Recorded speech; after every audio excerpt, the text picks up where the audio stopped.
Halo, apa kabar semua? Jumpa lagi bersama Asiri, alur singkat cerita film. Seperti biasa, kami akan menemani kalian dari kegabutan atau aktivitas apa saja yang tidak berguna sama sekali. Bagi kalian yang sedang bingung mencari film, kami akan sajikan alur cerita film apa saja yang membuat kalian semakin tegang dan bergairah. Film yang dibahas kali ini berjudul Gifted Hands, dirilis pada tahun 2009. Film ini diangkat dari sebuah kisah nyata yang mengisahkan tentang perjalanan hidup seorang pria sebelum dia menjadi ahli bedah syaraf terbaik di dunia. Seperti apakah kisahnya? Daripada membuat kalian semakin penasaran, langsung saja ke alur ceritanya.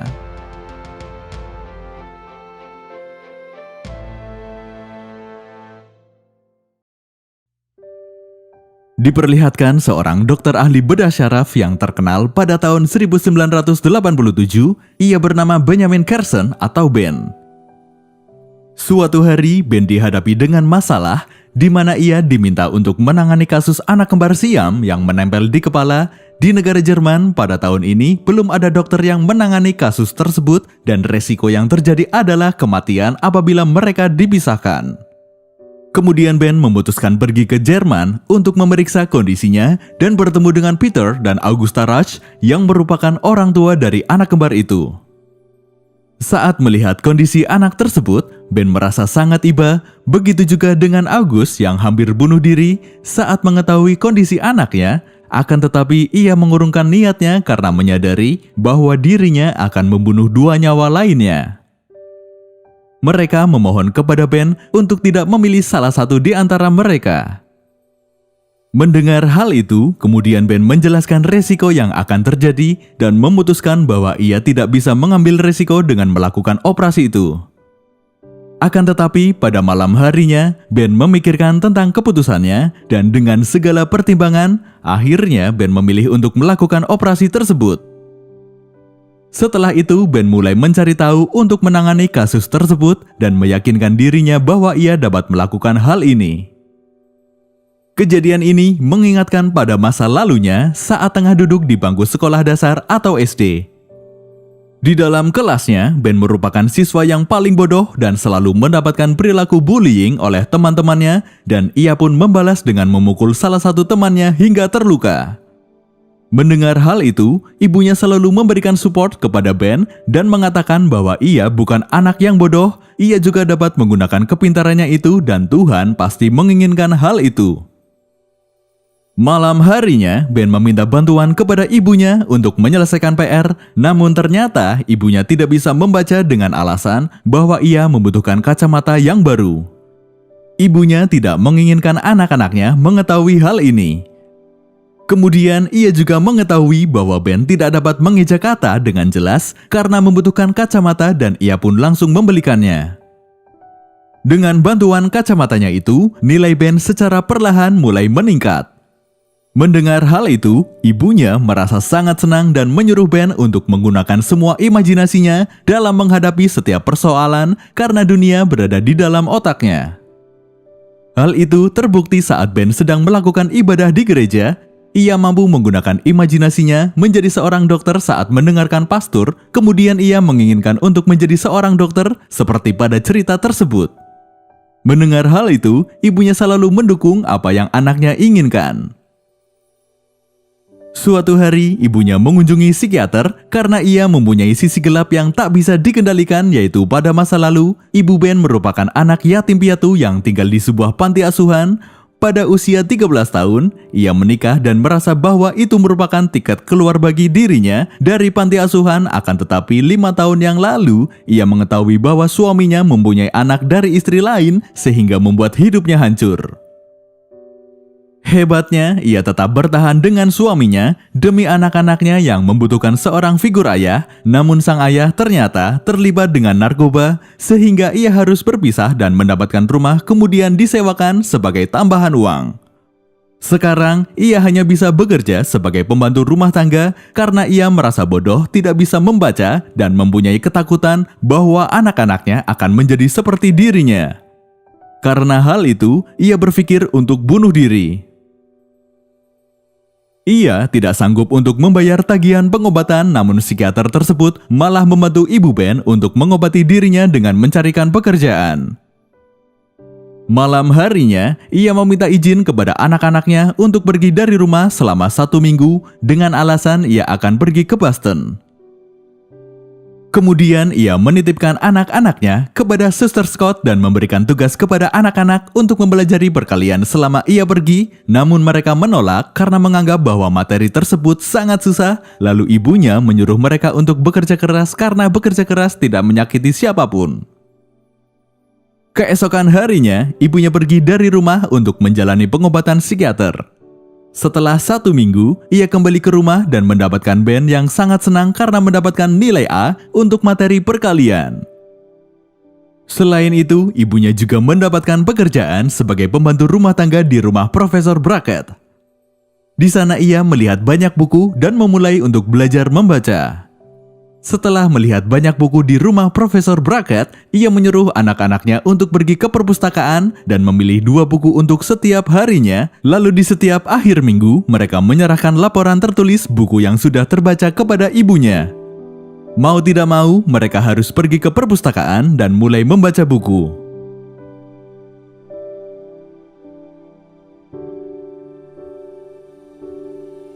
Hal itu membuat mereka menjadi kaya pengetahuan dan menjadi kebiasaan mereka untuk membaca buku seperti Benny yang mampu menjelaskan pertanyaan dari guru di mana semua siswa tidak ada yang mengetahuinya. Anybody? Can you identify this rock? It's Rhapsodite. Tentu saja semua siswa termasuk guru sangat terkejut dengan Benny. Bukan hanya itu saja, kini Ben bisa meningkatkan nilainya di kelas. Kebiasaan itu terbawa hingga mereka menginjak usia remaja, bahkan Benny mendapatkan predikat sebagai siswa terbaik di kelas 8, namun salah satu gurunya tidak menyukai Benny dan mendapatkan perilaku bullying karena warna kulit yang berbeda. Mendengar hal itu, membuat ibunya sangat marah dan bertekad untuk mengambil rumahnya yang disewakan agar anak-anaknya mendapatkan kehidupan yang layak. Bukan hanya rumah, Ben dan Curtis juga pindah sekolah ke lingkungan yang lebih menghargai mereka. Di tempat baru, Ben mulai beradaptasi dengan teman-temannya. Lagi-lagi ia mendapatkan perilaku bullying karena pakaiannya yang dianggap norak. Mendengar hal itu, Ben menjadi sangat terganggu sehingga meminta ibunya untuk membelikannya baju, namun ibunya menolak karena pakaian yang ia kenakan harganya tidak mahal dan tidak murah.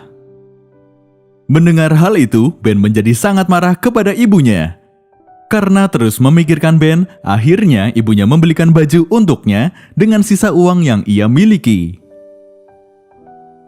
Sementara Ben pada usia remajanya memiliki penasaran yang sangat besar hingga ia masuk ke dalam kenakalan remaja, dimulai dengan membeli benda tajam kepada temannya. Keesokan harinya, ibunya sangat marah kepada Ben karena tidak mengenakan pakaian yang ia beli untuk dirinya. Namun Ben tidak seperti dulu. Kali ini Ben berani melawan ibunya dan hampir membunuhnya.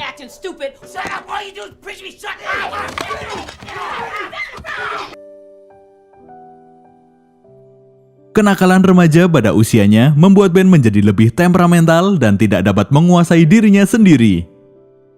Hal itu dilihat saat Ben mencoba melawan temannya dengan menusuk pisau ke perutnya karena mengganggu dirinya saat sedang mendengarkan musik klasik.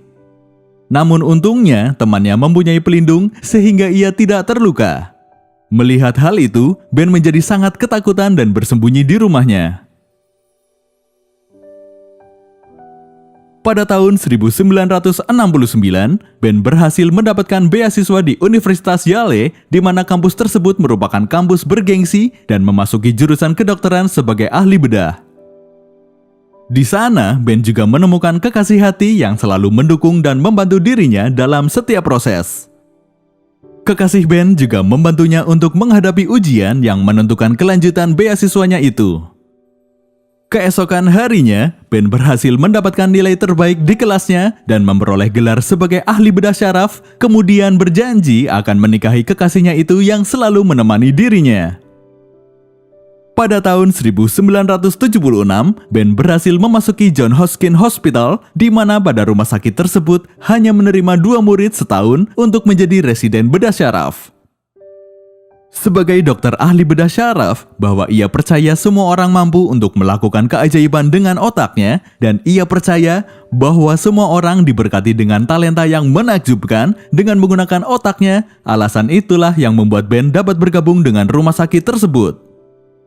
Setelah dinyatakan diterima, Ben mulai bekerja pada rumah sakit tersebut, akan tetapi lingkungannya membuat ia tidak nyaman, dimulai dari para pekerjanya yang selalu menganggap remeh dirinya. Akan tetapi, Ben tidak mudah menyerah dan mencoba tetap berbuat baik kepada semua orang untuk membuktikan bahwa dirinya layak bergabung di rumah sakit tersebut. Hingga suatu hari, ia menghadapi suatu kasus di mana ia harus memilih untuk menyelamatkan pasien dengan mengoperasinya atau tetap mengikuti ketentuan dari rumah sakit tersebut. Dengan berbagai pertimbangan dan hasil dari perbuatan baiknya, Ben didukung oleh teman-temannya untuk mengutamakan keselamatan pasien tersebut tanpa melihat resiko dan konsekuensi. Hingga akhirnya, Ben berhasil melakukan operasi tersebut dan mendapatkan pujian bahwa ia mengambil keputusan yang tepat. Pada tahun 1985, Ben menangani kasus seorang anak kecil yang mengalami penyakit Ramussen, di mana penyakit tersebut merupakan penyakit syaraf langka yang ditandai dengan kejang yang sering dan parah serta kehilangan keterampilan motorik dan bicara. Kemudian Ben memberitahu kepada orang tuanya bahwa anaknya harus dilakukan operasi untuk menyingkirkan kejangnya itu dan memulihkan motoriknya, akan tetapi tentu hal itu mempunyai resiko dan tidak mempunyai solusi untuk menangani resiko tersebut. Setelah itu, orang tuanya memutuskan untuk mengikuti saran dari Ben.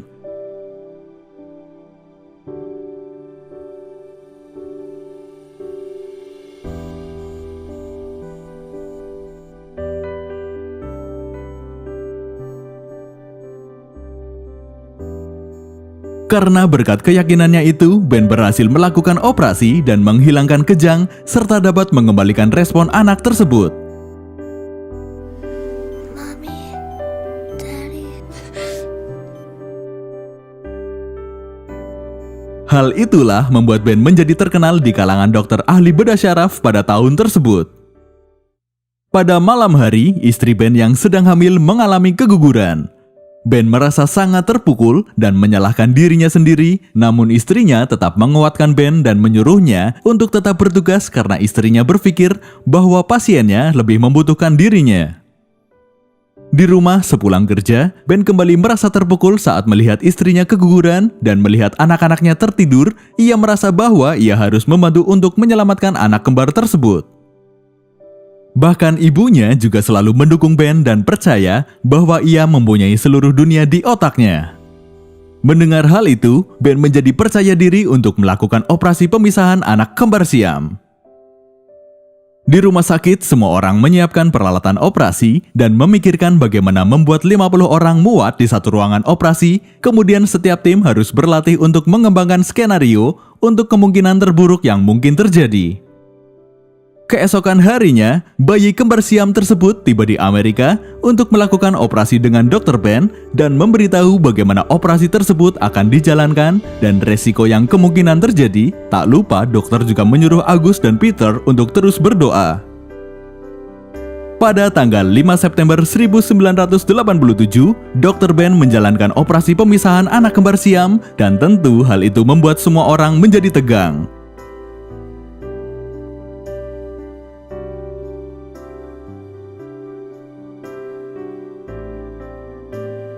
Pada tanggal 6 September pukul 5 pagi, operasi telah selesai dilakukan dan Ben memberitahu kepada Agus dan Peter bahwa para dokter telah berhasil melakukan operasi pemisahan anak kembar siam tersebut dengan baik. Kemudian Ben pun disambut oleh ibu dan istrinya dengan penuh kebanggaan. Seperti itulah kisah tentang perjalanan hidup seorang pria sebelum dia menjadi ahli bedah syaraf terbaik di dunia.